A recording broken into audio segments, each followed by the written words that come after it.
next thing is the Wayne Cook. The publicly accepted version of this is, so if you're in a meeting or something, put one hand out in front of you with the palm facing the wall, cross the other hand over, and fold it in. I used to do this all the time as a kid. I just didn't know why. So this fixes scrambled energies, and the signs of that are when you're reading something and you keep having to go back to the previous page because you don't know what you read, or you fall asleep while you're reading, or you feel kind of foggy-brained and not quite in your body.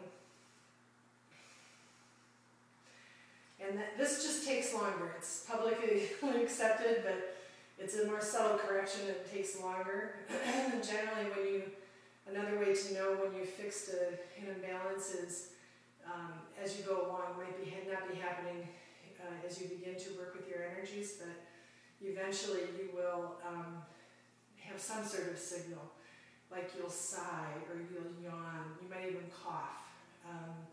There's generally some signal that you've just shifted that energy. Now, the quicker way to do it and a deeper correction is a modified version of the Wayne Cook. So you take your left leg, put your ankle over your right knee, put your right hand on your ankle, put your left hand over the sole of the foot. Now just notice the position here. How I remember this is that the arms mimic the legs. So if the leg is straight, so is the arm, and that's the arm on the ankle. And if the leg is bent, so is the arm, and that goes to the sole of the foot. Okay, and now you're going to breathe in through your nose and exhale through your mouth. And just pull up slightly on your foot.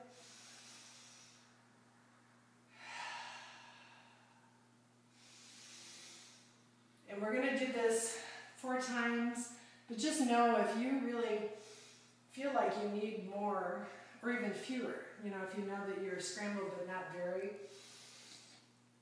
like you've been sitting at the computer just long enough to get scrambled, but it hasn't really gotten deeply seated, you can do 3, 2 or 3. You can also do 5 or 6 or 7, just depends on what you feel you need. So now you're going to switch legs. So your right leg is crossed over your left knee, and your right hand's over the sole of your foot, and your left hand's at your ankle. And you breathe in through your nose, and exhale through your mouth. And breathing is really important during these exercises. Energy has to move, and one of the ways we move energy, literally, is through breathing. But in our culture in the United States, we tend to breathe very shallowly. We don't breathe through our diaphragm, and so we don't move our energy very efficiently either, because we're a nation of people who don't really breathe very well. Okay, and the last step, it's my favorite thing in public, I say that jokingly, you're going to steeple your fingers and put your thumbs right at the bridge of your nose and breathe in.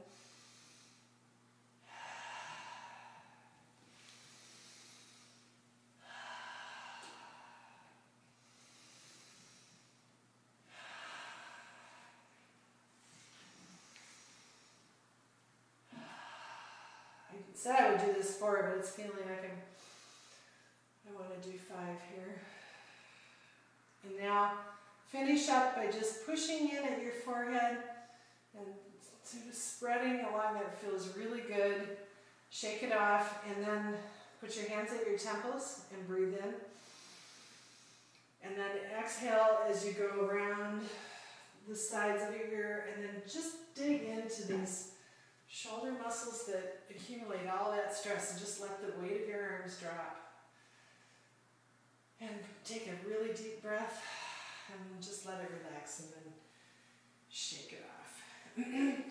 Now we're going to do the crown pull. If any of you have headaches, and chronic headaches, sometimes just doing this can make them go away. Basically, we think so much that if our heads get congested energetically, that energy creates pain. You know, it's like too much pain, too much energy stuck equals pain.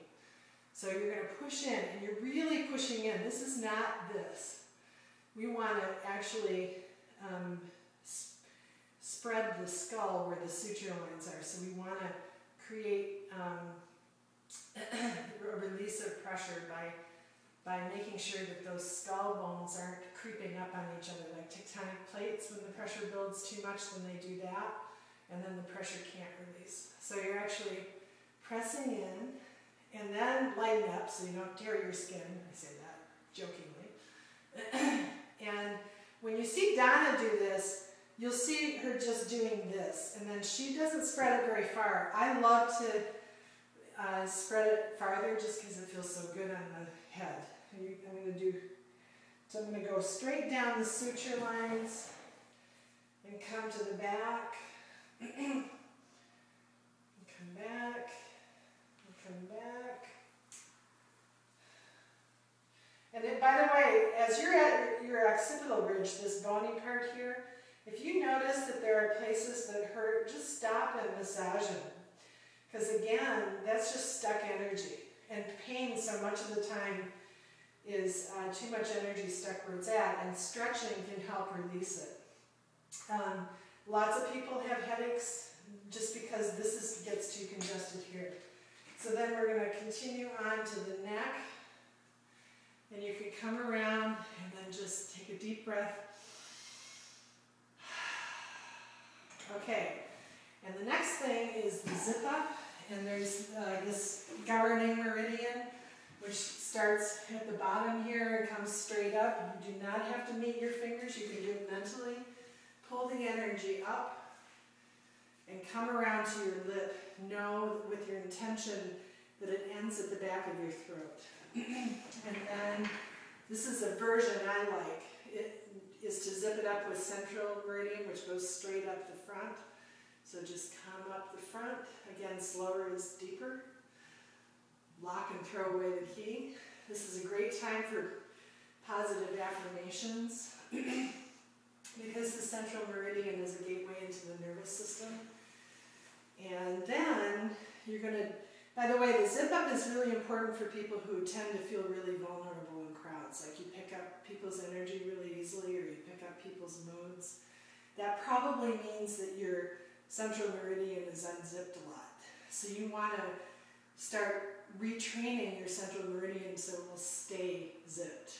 And then the next thing is the hook up. So you're going to take your middle finger, put it in your navel, and just pull up slightly. This is a gentle pull. And then again at your third eye, and just slightly pull up. And this, by the way, this energy, this hook up, is once you get it fixed, that's assuming that you start out with it not working well.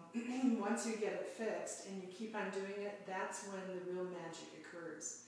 Because these meridians, governing and central meridian, are the grandparents of all the other meridians.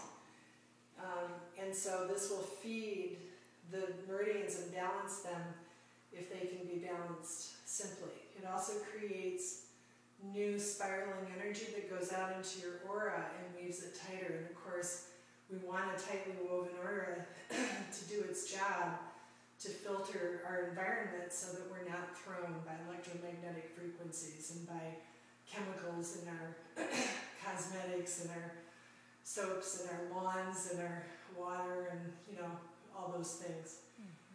And then some of those new spiraling energies that the hookup creates when you continue to do it also goes to the chakras and feeds it. And once again, you may notice a sigh or a yawn, a cough, or some people will even find that their stomachs will gurgle or things like that. There will be some signal as you go further into this work that these energies are hooking up for you.